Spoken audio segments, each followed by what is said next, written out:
Hey, so you might have seen from our Instagram that recently Leah and I spent 3 weeks filming with Katrina Stewart, our spinning instructor, for the new spinning course on the School of SweetGeorgia.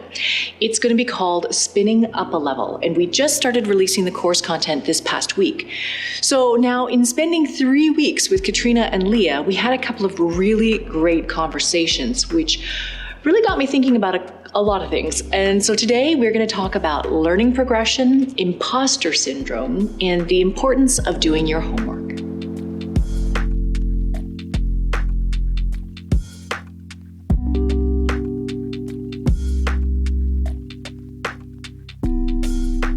Thanks so much for being here. I'm Felicia from SweetGeorgia, and welcome to Taking Back Friday. This is a moment in time when we sit down and we talk about knitting and spinning and weaving and dyeing. I like to talk about the fiber arts, but I also like to talk about the creative journey and my creative processes. So being a creative person and doing creative work is not a straight line path from idea to execution. Most of the time, I feel like it's more like an internal struggle between my planning and my emotions, and my interests and my confidence. And so today, I want to talk about something that's been coming up more and more recently in my life, and that's the idea of skill development and confidence in your skills. Now, as someone who teaches the fiber arts, I meet a lot of people who are at the start of their fiber arts journey. So I'm very often introducing knitters to spinning or weaving or dyeing. So at that point in your learning progression, you're asking, how do I get better? And then as you get better and improve your skills, you get to a point where you might plateau and you might wonder, what's next? What else can I do? Or is this it? And then for me, after that, the questions that come up in my mind are very often things like, is this any good? Is this good enough? When can I call myself a spinner? When can I call myself a real spinner? And so let's answer the easy question first. How do I get better? And the answer really is just practice. You need to practice. You need to sit at the spinning wheel for say 10 minutes a day, every day, and spend that time learning the movements. Really becoming familiar with the sensation of drafting fiber, noticing when you're getting enough twist, noticing what it feels like to make yarn. If you're learning to weave, then you need to use that 10 minutes a day to, feel the movements of throwing the shuttle, catching the shuttle, changing the shed, noticing your selvages every time. Now, since weaving involves more different steps in the process, from sort of winding the warp to dressing the loom to actually throwing the shuttle part, you might find that it actually takes longer to get that hands-on experience with each process. And so that's why I feel like it takes longer to get better at weaving, because the hands-on time is distributed over different physical processes. Whereas spinning, you're sitting here doing this one thing. But in any case, in order to spin better, more consistent yarn, in order to weave better, just get better at anything, you have to spend the time on it. I mean, you can watch me or Katrina or Rachel or Debbie or Diana. We could talk about spinning for hours, and you can intellectually absorb and learn about spinning that way. But you also need to have that hands-on time. You need to be hands-on with the fiber in order for your hands to learn the motions of spinning or weaving or any of these things. So the next question is, well, I can spin yarn. What's next? So Katrina's spinning course is really going to help those spinners who feel like they know how to spin a continuous thread, they know how to ply, they know how to make yarn, but then the question is, what's next? So it's going to really help those spinners who've maybe hit a plateau in their abilities. Katrina teaches about all the different drafting methods and the fiber preps, different ways to control your twist and your ply, and much of her teaching is encapsulated in a series of worksheets that she wants you to complete. So like this is your homework. So with each module, you get a worksheet of spinning exercises to do. And so I'm working through the first worksheet right now. So I'm using a worsted fiber preparation, and I'm spinning through a series of exercises for different drafting techniques that she's given me. So here you can see on this top line, this is my default yarn. This is just the yarn that I spin when I'm not thinking about anything. And then the second yarn is I have a short forward draft. The next one is a short short backward draft. The next one is spinning from the fold with a short forward draft. So there's all these different drafting techniques that I still have to go through and do. So there's still spinning from the fold from a flat side with a short forward draw, spinning from the fold off the tip, letting the twist in, short forward, spinning from the fold off the tip, short backward, and then doing long draw at the end of this. So it goes kind of from a worsted drafting technique all the way to a woolen drafting technique with a worsted fiber preparation.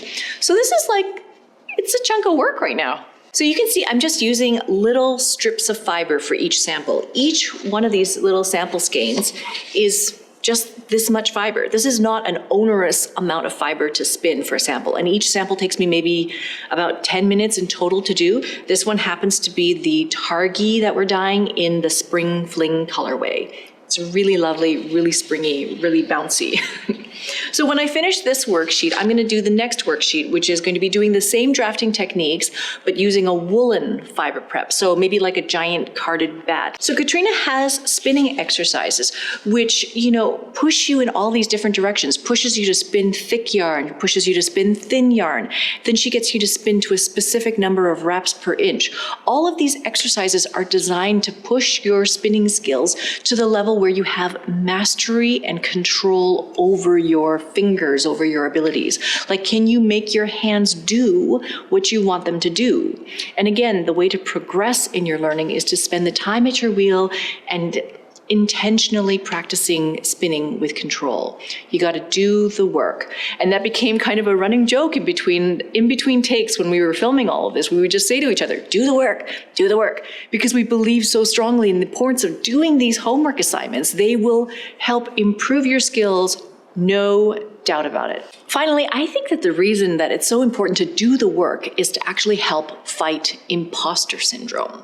So what is imposter syndrome? Well, Harvard Business Review says that imposter syndrome can be defined as a collection of feelings of inadequacy that persist despite evident success. Imposters suffer from chronic self-doubt and a sense of intellectual fraudulence that override any feelings of success or external proof of their competence.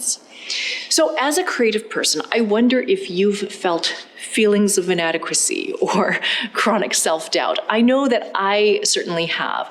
I was actually making the video last week about weaving on that Mira counterbalance loom. And I was thinking to myself, when can I call myself a weaver? I mean, I've been weaving on and off for years now, but I've been weaving pretty much on a daily basis now. I'm reading about weaving every night before bed.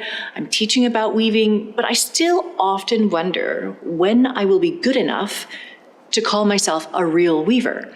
And so I don't think that imposter syndrome ever goes away, but I think it's something that can be and should be quieted. When I was learning how to spin, I learned from a photocopied pamphlet and then later from some videos like VHS tapes of Judith McEwen spinning luxury fiber. I got these out of the library.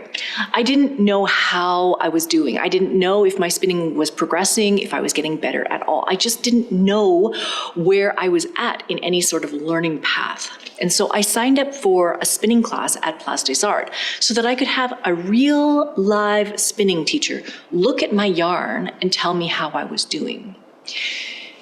It was immensely helpful.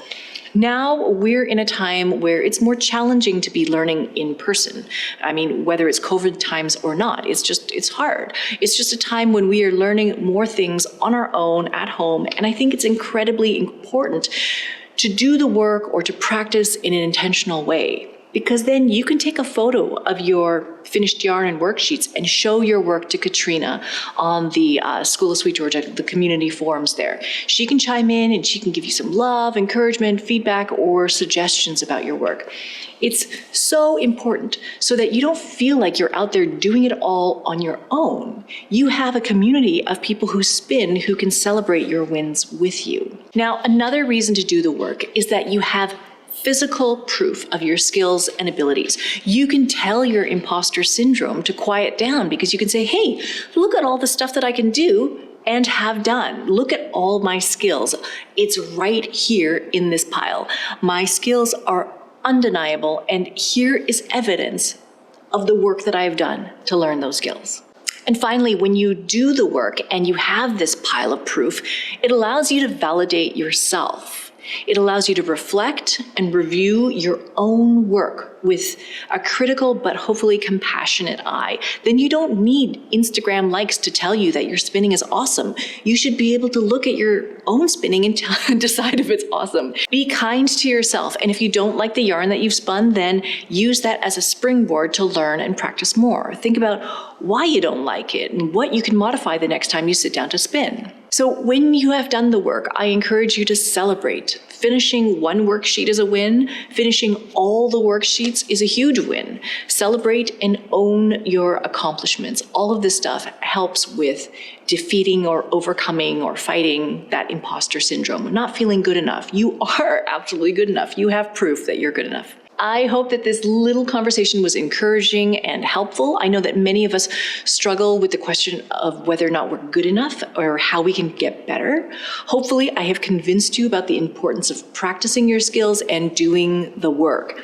Actually, there is a book out there that I encourage you to check out, and it's also called Do the Work by Steven Pressfield. He's also written several books about the creative process, including The War of Art, The Artist's Journey, and Turning Pro. His books basically guide creative people from the idea to execution, and it helps them fight what he calls resistance with a capital R, which includes fear, self-doubt, procrastination, perfectionism, and all other kinds of self-sabotage. So all of this, I think, is very, very helpful for creative people.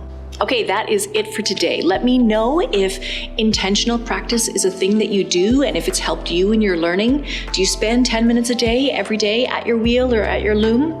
Let me know if you feel like you reached a plateau with your fiber arts or the crafts that you do. And if you do join us on the School of SweetGeorgia, please pop a snapshot of your spinning worksheets in the forums there. It would be so great for us to see how you're doing and to give you some encouragement and love along the way. Thank you so much for being here today. If you like this episode, please do hit the like button. And if you want to see more content like this, please do hit subscribe and ring the bell for notifications. That way you get to see when we have a new video on the channel. I try to post every Friday with a new video about spinning or weaving or knitting or dyeing, something to do with the fiber arts. That's it for today. Thanks so much. I will see you in the next one. All right, bye for now.